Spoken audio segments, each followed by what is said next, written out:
Memphis music legend Terry Manning passes away at 75.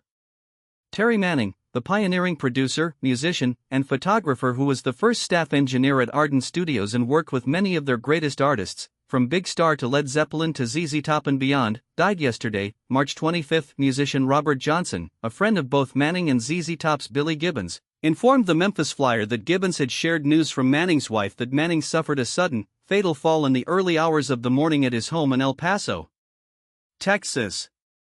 An official cause of death has not been made public at this time.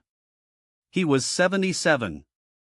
This comes only 2 months after Manning released his latest album, Red and Black, the latest in a series of strong efforts from a very active career in music.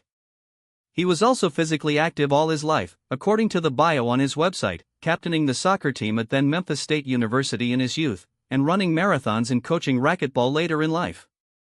His passing has come as a shock to his friends and colleagues. Johnson, who worked closely with Manning by way of his music career and continued to be in touch in recent years, says, "He was the epitome of health. I remember him being a vegetarian early on, and he never smoked and never drank. He never partied. He always just worked. And work he did, chalking up nearly 200 credits as a producer and even more as an engineer since the 1960s.